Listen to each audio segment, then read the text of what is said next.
Hello students, अब आपने जबकि थ्योरेटिकल पोर्शन जो है हायर परचेज सिस्टम का या हायर परचेज अकाउंट का वो कंप्लीट कर दिया है।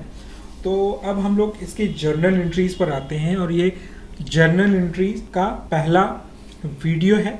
जर्नल एंट्री के लिए मैं 3 वीडियोस बनाऊंगा और ये पहला उसका वीडियो है। तो उससे पहले मैं आप लोगों से रिक्वेस्ट करना चाहूँगा कि भले ही आपने हायर परचेज सिस्टम या अकाउंट्स बना लिया हो, फिर भी आप इस वीडियो को ज़रूर देखें। क्यों देखें? आप जब अंत करेंगे इस वीडियो को तो आपको समझ में आ जाएगा। तो चलिए अब हम लोग अपने जर्नल एंट्री पर बात करते हैं। तो देखो, हायर परचेज सिस्टम जो है वो 4 पिलर पर बेस्ड है। 4 पिलर्स क्या है? Rate of interest, total interest, installment and cash price. ठीक है, इन्हीं चारों के इर्द गिर्द ये घूमता रहेगा। कुछ कुछ चीज़ें कभी बीच बीच में आएंगी, लेकिन ये चारों इसके मेन पिलर्स हैं। ठीक है, तो चलिए हम लोग अब आगे बढ़ते हैं। कैश प्राइस क्या होता है इसमें? कैश प्राइस का मतलब जो लिस्ट प्राइस है किसी भी एसेट्स की। जैसे कोई ट्रस्ट 25 लाख की है तो that is called cash price. Hire purchase price क्या है? Cash price plus interest on hire purchase. अगर ट्रक 25 लाख की है और उसमें 10 लाख का इंटरेस्ट शामिल होगा और जब पूरा पेमेंट हो जाएगा तो वो 35 लाख होगा टोटल मिला करके, तो that 25 lakhs plus 10 lakhs will be hire purchase price. यानी कैश प्राइस और इंटरेस्ट जो टोटल पे किया गया है पूरे हायर परचेज एग्रीमेंट का, that value is called hire purchase price. देखो, जर्नल जब मैं रॉयल्टी का क्वेश्चन आप लोगों को बता रहा था तो उसकी समरी में बना दिया करता था। यहाँ पे भी मैंने वही किया है, एक क्वेश्चन उठाया है और उसकी समरी बना दी है। तो आप भी देखेंगे जब आप बनाना शुरू करेंगे कि 5-6 चीज़ें इसमें इसेंशियली हर एक क्वेश्चन में होती हैं। तो पहला क्या है? प्रिंसिपल अमाउंट आपका हो गया, ये है क्या है? 1,20,000। अब इसमें क्या होता है? एक डाउन पेमेंट होता है। हम लोग थ्योरी में भी इसके बारे में बात कर चुके हैं कि एक सर्टेन अमाउंट को पेमेंट करने के बाद ही एसेट्स के यूज़ का राइट किसको? परचेजर को मिल जाता है। ठीक है ना? तो ये डाउन पेमेंट वाली बात हो गई। ये 1,20,000 रुपये का सामान है, एसेट है जो भी, और डाउन पेमेंट कितने का है? 20,000 का। नंबर ऑफ इंस्टॉलमेंट, अगर किस्तों में देना है तो किस्तों का नंबर होना ज़रूरी है, तो ये नंबर उसके कितने हैं? 5 हैं। Annual installment is 20,000। ठीक है, सालाना जो किस्त देनी है वो 20,000 की देनी है। देखिए यहाँ पे एक इम्पॉर्टेंट चीज़ है, एक्सक्लूसिव ऑफ इंटरेस्ट, यानी ये प्रिंसिपल अमाउंट है और इसमें इंटरेस्ट का अमाउंट जुड़ेगा। इसमें इंटरेस्ट का अमाउंट इंक्लूड नहीं किया गया है। रेट ऑफ इंटरेस्ट 10% की है और रेट ऑफ डिप्रिशिएशन 20% की है। स्ट्रेट लाइन मेथड से आप जानते हैं इस चीज़ को। ठीक है, अब इसके सॉल्यूशन पर आते हैं हम लोग। समरी आप लोगों ने देख ली मोटा मोटी। ये 5-6 चीज़ों जो मैंने समरी में लिखी है क्वेश्चन की, ये ऐसे ही रहेंगी। और आप क्या करेंगे, जब कभी भी बनाएंगे तो इन चीज़ों को उतार लिया कीजिएगा अपनी कॉपी में। इससे होगा क्या? आपका टाइम सेव होगा। आप क्या होगा, पैराग्राफ फॉर्म में क्वेश्चन आपका लिखा हुआ रहता है, आपको बार बार देखना पड़ेगा कि भाई प्रिंसिपल कितना था, डाउन पेमेंट कितना था, नंबर ऑफ इंस्टॉलमेंट कितने थे, रेट ऑफ इंटरेस्ट कितना था। तो सब आपको बार बार देखना पड़ेगा और ये कभी कभी देखने में बहुत दिक्कत होती है। और कभी कभी तो ऐसा होता है आपको कुछ देखना था और आप कुछ देख करके लिख दिया और पूरा क्वेश्चन आपका गड़बड़ हो जाता है। तो आप ये मेथड अगर मेरी माने तो आप ज़रूर अपनाइएगा। क्वेश्चन की एक समरी बना लीजिएगा, जैसे मैं रॉयल्टी अकाउंट्स में बना लिया करता था, वैसे आपको यहाँ पर भी समरी बना लेनी है ताकि बार बार आपको क्वेश्चन को देखना ना पड़े, आपके कॉपी में ही वो मौजूद हो। क्योंकि आपको देखने में टाइम भी लगेगा और कहीं आपने रेट ऑफ इंटरेस्ट की जगह रेट ऑफ डिप्रिशिएशन देख लिया तो फिर सारा मामला गड़बड़ हो जाएगा और आपका क्वेश्चन गलत हो जाएगा। तो इसके लिए आप समरी तो ज़रूर बना लीजिएगा इस चीज़ की। ठीक है, तो आपको ये पता चल गया प्रिंसिपल अमाउंट 1,20,000 की है, डाउन पेमेंट 20,000 का है, नंबर ऑफ इंस्टॉलमेंट 5 है, एनुअल इंस्टॉलमेंट 20,000 की है और rate of interest 10%, rate of depreciation 20%। तो चलिए अब हम लोग पहले इंटरेस्ट निकालते हैं। पहला काम आपका यही होगा और जब मैं इंटरेस्ट कैलकुलेशन के वीडियो में आऊँगा तो बहुत डिटेल में आपको सारी चीज़ें बताऊँगा। अभी मुझे आपको सिर्फ जर्नल एंट्री समझानी है तो मैंने इन चीज़ों को बहुत ही सिंपल रखा है ताकि आपको पहले जर्नल एंट्री समझ में आ जाए। बाकी इंटरेस्ट कैलकुलेट करना भी, जो उसके अलग अलग तरीके हैं वो भी आप कैलकुलेट करना सीख जाएंगे। वो भी कोई हार्ड एंड फास्ट नहीं है, बहुत ईजी है वो भी। लेकिन मैंने यहाँ पे बहुत ज़्यादा सिंपल रखा है आपकी अंडरस्टैंडिंग के लिए।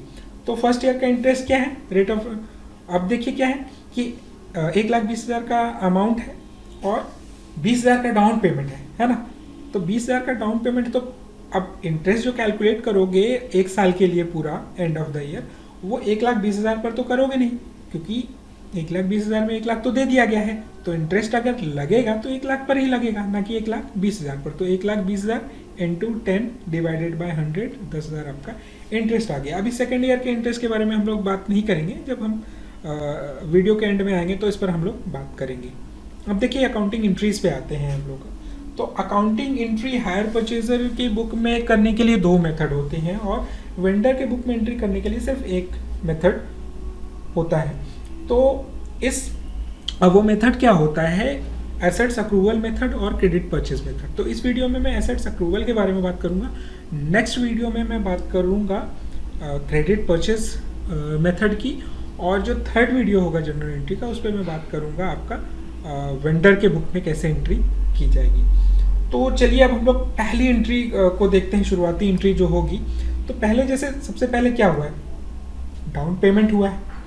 डाउन पेमेंट में आप लोगों ने क्या किया होगा, आपके बुक में ऐसा होगा कि आपने एक ही एंट्री की होगी, लेकिन अगर आपने 2 एंट्री की है तो वेरी गुड, बहुत अच्छी बात है। नहीं भी की तो बहुत बड़ा इश्यू नहीं है, लेकिन अगर आप 2 एंट्री करते हैं तो एग्जामिनर के दिमाग में एक अच्छा इंप्रेशन आपके पास आपके बारे में जाएगा, और आपको अच्छे मार्क्स मिलने के चांसेस यहाँ पर भी बढ़ जाएंगे। देखो 2 एंट्री करना यहाँ पे क्यों ज़रूरी है, इसके बारे में पहले आपको बता दूँ, उसका रैशनल क्या है, उसकी ज़रूरत क्या है, ठीक है। अब देखो प्रैक्टिकलिटी पे हम थोड़ा सा आते हैं यहाँ पर। जैसे किसी को 25 लाख रुपए का ट्रक खरीदना है, तो वो क्या करेगा, 5 लाख रुपया लेकर के जाएगा और दे देगा और उसको तुरंत ट्रक मिल जाएगा? नहीं, ऐसा नहीं होता है। पहले एग्रीमेंट साइन होगा, सारी प्रोसेस होंगी, पहले बातचीत होगी, फिर एग्रीमेंट साइन होगा, और उस एग्रीमेंट में डाउन पेमेंट का अमाउंट और डेट दोनों लिखा हुआ रहेगा। तो जब वो डेट आ जाएगी तब वो ड्यू हो जाएगा, ठीक है। तो जैसे यहाँ पे मैंने दिया है assets account DR to hire vendor account, 20,000 का डाउन पेमेंट है, आपने क्वेश्चन की समरी में देख रखा है, और फिर वो पेमेंट हो जाएगा hire vendor account DR to cash account और बैंक अकाउंट। तो वहाँ वो एग्रीमेंट में जब वो डेट आ जाएगी तो ड्यू हो जाएगा, उसके बाद उसका पेमेंट करना पड़ेगा। वो डेट सेम भी हो सकती है कि भाई इस दिन आपको देना है, तो पहले ड्यू होगा, उसके बाद उसका पेमेंट होगा।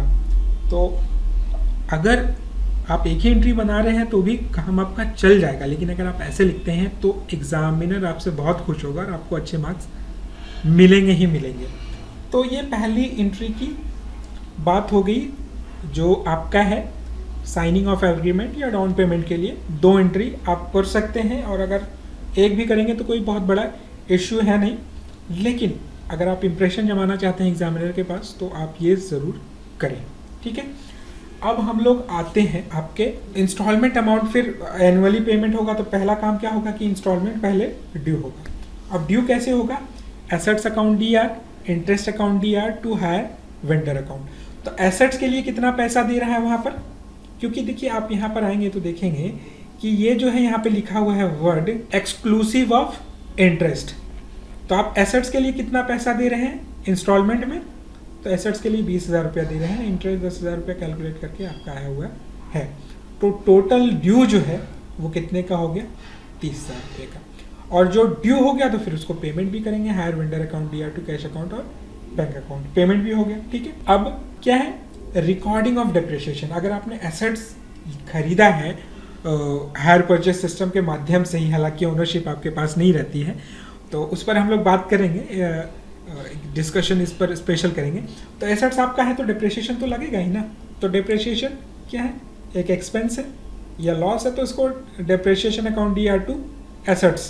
एसेट्स को जब हम खरीदते हैं तो डेबिट करते हैं, लेकिन यहाँ एसेट्स कम हो रहा है इसलिए हम लोगों ने क्रेडिट किया है, तो यहाँ पर डेप्रिसिएशन लगा दिया हम लोगों ने, ठीक है।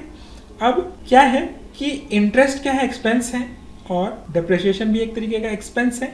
तो अब इनको हम लोग एंड ऑफ द ईयर क्या करेंगे, इसको हम लोग ट्रांसफर कर देंगे कहाँ पर, इसको ट्रांसफर करेंगे प्रॉफिट एंड लॉस अकाउंट में, ठीक है। प्रॉफिट एंड लॉस अकाउंट में हम लोग इसको ट्रांसफर करेंगे। तो क्या एंट्री होगी, प्रॉफिट एंड लॉस अकाउंट को डेबिट करेंगे to interest account to depreciation account. आप जानते हैं कि एक्सपेंसेस को आप कहाँ लिखते थे, डेबिट साइड में लिखते थे। तो डेबिट साइड में लिखने के लिए तो आपको यही करना होगा, प्रॉफिट एंड लॉस अकाउंट को डेबिट करना होगा, तभी टू इंटरेस्ट टू डेप्रिसिएशन। तो इंटरेस्ट आपका 10,000 का है और डेप्रिसिएशन 24,000 का मिला करके 34,000 रुपया आप ट्रांसफ़र करेंगे प्रॉफिट एंड लॉस अकाउंट पे। अब देखो क्या है कि ये डाउन पेमेंट वाली जो एंट्री है वो ये पहले साल ही होगी, लेकिन ये बाकी की एंट्री जो है, entry number 2, entry 3, entry 4 and entry 5, ठीक है, ये हर साल रिपीट होगी। बीच में एक और एंट्री आएगी डिफ़ॉल्ट की, लेकिन उसके बारे में हम लोग बाद में बात करेंगे। अभी हम लोग सिंपल रखते हैं, इसको सिंपली समझने की कोशिश करते हैं, और वो बहुत टफ एंट्री नहीं है और बहुत ज़्यादा उसमें कुछ है नहीं। तो क्या है कि ये एंट्री आपको हर साल करनी है, ये दोनों एंट्रीज़ आपको हर साल करनी है। ये यहाँ से, सॉरी दोनों नहीं बल्कि 1, 2, 3, ये आपका दूसरी एंट्री, तीसरी एंट्री, चौथी और 5वीं एंट्री, ये आपके हर साल की जाएगी, ठीक है। अब देखिए ये एसेट्स अप्रूवल का मतलब क्या है। देखिए एसेट्स कितने की है, एसेट्स आपकी 1,20,000 की है, लेकिन हम लोगों ने रिकॉर्ड कितना किया है, रिकॉर्ड किया हम लोगों ने 20,000 रुपया, और फिर यहाँ पे 20,000 रुपया, 40,000 रुपया ही हमने रिकॉर्ड किया है। इसी को अक्रूवल मेथड कहा गया है। क्यों कहा गया है? क्योंकि जितना एसेट्स आया आप उतना ही रिकॉर्ड करें जितना आपके पास आया है। इसमें ये माना जाता है कि जितना आपने पेमेंट किया है उतना ही एसेट्स आपका हुआ है, इसलिए सिर्फ एसेट्स का अमाउंट उतना ही लिखा जाता है जितना कि, तो ये रिकॉर्डिंग करने का तरीका होता है अकाउंटिंग में कि आप कैसे रिकॉर्ड करते हैं चीज़ों को। आप पूरी वैल्यू भी लिख सकते हैं और इस तरीके से भी लिख सकते हैं, क्योंकि हम लोगों ने एसेट्स अक्रूवल मेथड लगाया है। तो जितना अक्रू हुआ है, जितना आया है एसेट्स, और आया कितना है, जितना हमने पेमेंट किया उतना ही हमारा हुआ है। क्यों? क्योंकि लास्ट इंस्टॉलमेंट पेमेंट के बाद ही हमारा एसेट हमारा होगा, ओनरशिप हमारी होगी, परचेजर का होगा। तो इसलिए यहाँ पे 20,000 एंड 40,000 की ही एसेट्स की एंट्री, 20,000 यहाँ पे डाउन पेमेंट में, और यहाँ पर जब इंस्टॉलमेंट ड्यू हुई है तो एंट्री की गई है। और वो इसीलिए की गई है क्योंकि हम लोगों ने एसेट्स अक्रूवल मेथड अपनाया है, ठीक है। जैसे कि आप देखते होंगे कि प्रीपेड इंश्योरेंस रहता था, तो हम लोग प्रीपेड इंश्योरेंस जितना एक्स्ट्रा रहता था उतना हम लोग घटा देते थे। मान लीजिए अगर 1500 का टोटल इंश्योरेंस है प्रीपेड, और उसमें से 500 रुपये जो हैं वो प्रीपेड है। टोटल इंश्योरेंस पेमेंट 1500 का है, लेकिन 500 रुपये उसमें से प्रीपेड है। तो हम लोग कितना लिखते थे? 1,000 ही लिखते थे, 500 रुपये से निकाल देते थे। क्यों निकाल देते थे? क्योंकि उस पर्टिकुलर ईयर का जो इंश्योरेंस है वो इतना ही था, बाकी तो अगले साल का है। तो इसीलिए इस साल एसेट्स कितने का आया? 20,000 का डाउन पेमेंट के टाइम आया, और पहला इंस्टॉलमेंट दिए तो 20,000 का, यानी टोटल 40,000 का ही एसेट्स आया है। हालांकि एसेट्स जो है 1,20,000 का है, लेकिन चूंकि हम लोग एसेट्स अक्रूवल मेथड यहाँ पे डील कर रहे हैं तो इसके लिए यहाँ पे ये एंट्री की गई है। क्योंकि आपका क्वेश्चन हो सकता था कि सर हायर परचेज में ही खरीदे एसेट्स, बट खरीदे तो हैं तो क्यों नहीं पूरी वैल्यू लिख दी जाए? तो क्योंकि एसेट्स अक्रूवल मेथड हम लोगों ने अप्लाई है, इसलिए वैल्यू इस तरीके से लिखी गई है। देखिए अब नेक्स्ट ईयर क्या होगा? नेक्स्ट ईयर यही चीज़ होनी है। आपका क्या है? इंटरेस्ट फॉर सेकेंड ईयर क्या हो जाएगा? 80,000, क्योंकि इस प्रिंसिपल 1,00,000 रुपये में 1,20,000 में हम लोगों ने 20,000 पहले डाउन पेमेंट में दे दिया, बचा 1,00,000। अब 1,00,000 बचा हुआ था, उसमें हम लोगों ने 20,000 दे दिया है प्रिंसिपल के रूप में। तो दूसरे साल में अब कितने बचे हुए इंटरेस्ट कैलकुलेशन के लिए? 80,000 ही बचे हुए हैं। 80,000 पर इंटरेस्ट कैलकुलेट हो गया, और बाकी की एंट्री उसी तरीके से रहेगी जो येलो कलर की मैंने यहाँ पे दिखाई है आपको, एंट्री 2 नंबर टू 5 नंबर। तो ऐसे ही ये आगे के सालों में भी चलता जाएगा, और एक बहुत ईजी है, इसमें कोई हार्ड एंड फास्ट रूल नहीं है। तो आई होप कि आप ये एंट्री समझे होंगे, और एक बार कोशिश करेंगे आप बुक से भी अपने रेफर करने की, ताकि आपकी अंडरस्टैंडिंग और थोड़ी सी बढ़े। तो थैंक यू। अगर आपने पूरा वीडियो देखा है तो थैंक यू सो मच।